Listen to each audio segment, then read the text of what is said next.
मध्य प्रदेश के सतना जिले से करीब 40 किलोमीटर दूर बिरसिंहपुर कस्बे में स्थित गैवीनाथ धाम एक ऐसा शिव मंदिर है जहां भगवान भोलेनाथ खंडित रूप में पूजे जाते हैं। यह शिवलिंग स्वयंभू माना जाता है और श्रद्धालु इसे उज्जैन महाकाल का उपलिंग मानते हैं।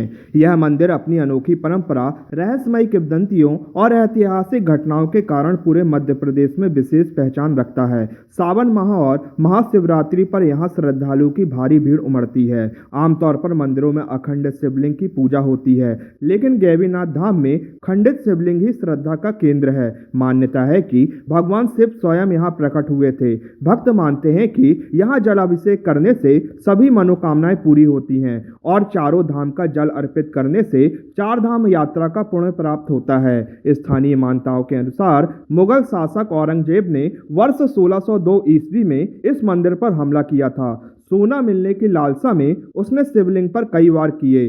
किंवदंती के अनुसार पहली चोट में दूध निकला, दूसरी में खून, तीसरे में मवाद, चौथी में फूल बेलपत्र और पांचवी बार जीव जंतु निकल पड़े। इन चमत्कारी घटनाओं से भयभीत होकर औरंगजेब शिवलिंग को छोड़कर भाग गया। तभी से यहाँ शिवलिंग खंडित अवस्था में ही पूजित है। मंदिर के पुजारी प्रधान के अनुसार पद्म पुराण में उल्लेख मिलता है कि त्रेता युग में यहाँ राजा वीरसिंह का शासन था और तब इस स्थान को देवपुर कहा जाता था। राजा प्रतिदिन उज्जैन जाकर महाकाल के दर्शन करते थे। वृद्धावस्था में उन्होंने भगवान से अपने नगर में दर्शन देने की प्रार्थना की। कहा जाता है कि भगवान महाकाल स्वप्न में प्रकट हुए और देवपुर आने की बात कही। एक ग्वाल परिवार के घर से शिवलिंग प्रकट हुआ, जिसके बाद उसी स्थान पर भव्य मंदिर का निर्माण कराया गया और शिवलिंग का नाम गैवीनाथ रखा गया। मंदिर परिसर में शिवलिंग के सामने माता पार्वती का मंदिर स्थित है। दोनों मंदिरों के बीच तालाब है, जहां श्रद्धालु मनोकामना पूर्ण होने पर गठजोड़ की परंपरा निभाते हैं। हर सोमवार,